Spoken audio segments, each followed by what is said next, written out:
What's up, guys? Justice here. So I'm on campus actually, and I'm about to head to class, biomechanics class actually. But today I am going to do a lower body day, and I'm going to try to do some of the stuff from PT. So I got discharged from physical therapy. I'm done with that, but he gave me a program of stuff to do, stuff that I was kind of doing in there, and so I'm going to try to do that today at the school gym, and show you guys some of the stuff that I'm doing. That maybe you can implement if you have a hip or back problem. Of course, if you have that, see a therapist, see a doctor. But I just want to give you an idea of what you can do. Maybe if it's like a minor problem, you guys can see some of that. We're always trying to be better, and I'm on a road to recovery, and I can't wait to be back. Here's the first exercise, box squats again. It's very similar to what I did in the last episode, almost identical, just in FAU's gym, not in Boynton Barbell Center. So these felt good. I kind of just went until I didn't feel that my form was keeping up anymore, and when I was feeling a little tired, and I did 3 sets of these. So I'm not going to do too much talking about what I do today. I'm going to touch on it, but I talk a little bit after the video on what I actually did in the workout, and you can see it. But what I really want to talk about is what I feel like I realized this week, and how my mindset really has changed this week in terms of my injury. Almost a complete turnaround from the week before. I was feeling really down about stuff, and this week I realized that I still have control. I can still be in control and improve and be better in different ways, even though I have this injury, even though the recovery process is taking longer than I would have hoped.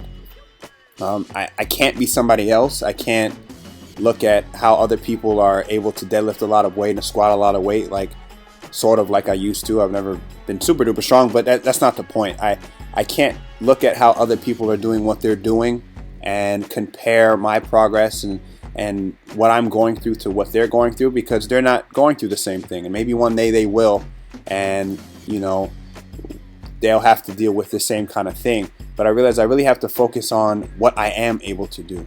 And I think that's something that's important, not just in a situation like this, but any kind of situation. We can get quick to compare ourselves to other people and think that because we're not where they are, we can't do the exact same thing that they're doing, that we're not improving, or we don't have something to be proud of or happy about or to be positive about. And that's just not the case. Like, as you see here, look at this exercise. Like, this isn't something I ever thought, these things that I'd have to do, but I'm happy that I can still do them, and that I can increase the weight on these, and I can have lower body days again.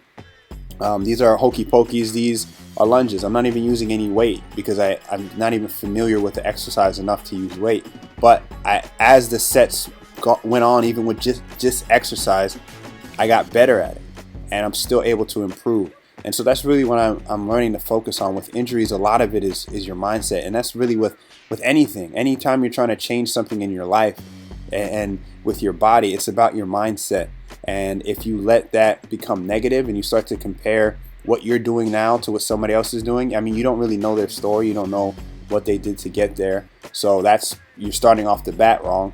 But doing that only affects you negatively. And there's no room to be negative when you have an injury. You have to be positive, and you have to put all of your energy into trying to help yourself get better. So I'm confident that I'm going to get better. I trust my therapy, the program that they gave me, and I'm going to keep doing it. And I can't wait to be better. So I'll see you guys later.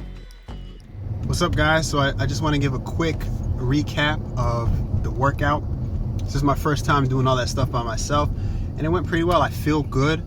The only time my hip felt any sort of aggravation at all was with, they call them hokey pokey. So they were those lunges that I did. There was one where you crossed one leg in front of the other, one in forward, to the side, out to an angle. You saw them. So those, when I was focusing on my right leg, the stretch in my left, I kind of felt it. And then on the one that was diagonal to the back on my left leg, I kind of felt it a little bit in my hip, but that was the only thing. I didn't get to do all my sets of planks, and actually in physical therapy we did some sets with the TRX, which is at Gravity and Oxygen, the place I'm going because I'm headed to work. So I'm going to try to do a set or two there. We'll see if I'm able to. I should be able to. Class doesn't start until a little later, so I should be able to get a set or two in there. with the TRX, and I'm just feeling good. I'm feeling real optimistic about it. Injuries stink, but there are positive sides to it. As crazy as it sounds, you learn a lot about your body. You learn a lot about what to do, what not to do, and how to sort of stay away from the injury in the future. And so this will help me with, my clients and with people that I work with, kind of knowing if they come with certain issues, how to and really how to plan a program that keeps people safe. And I think that's really important. So even with negative stuff, there's always a positive. It just depends on how you look at it, and depends on your attitude. And so I'm really looking forward to how things have been and how they're going to go. I don't think I'm ever going to actually deadlift off the floor heavy ever again, conventional. I'm probably going to always do conventional from a slight height, meaning the weight on the height. I can't get into the right position when it's on the floor. I've tried for a long time. I just can't do it. And I think that's kind of what put me at risk for injury before. So I'm going to try to switch to sumo when my hip starts to feel even better. And I think having my legs out in that abducted position is going to strengthen me in that position, which I'm very weak at, which will help. So I'm going to take everything really slow. I'm really looking forward to getting back to feeling good again. And that's really what I'm looking forward to and what I'm optimistic about. And I'm determined to be better. So hopefully I'm hoping these videos really help somebody out there who's going through an injury, or maybe you have a feeling like that something's not right. Please go to the doctor. Try to do it a lot earlier than I did. I waited like 6 months until things just got so frustrating and terrible before I did anything.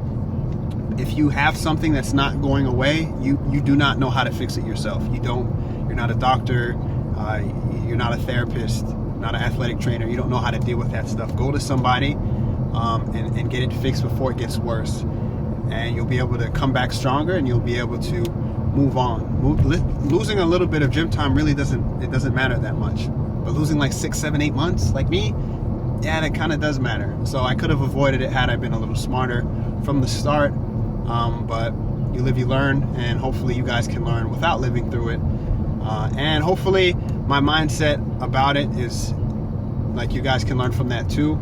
Just try to stay positive, and that can bear a lot, or have a lot of bearing on how your recovery goes. So that's it, guys. That's it for this week.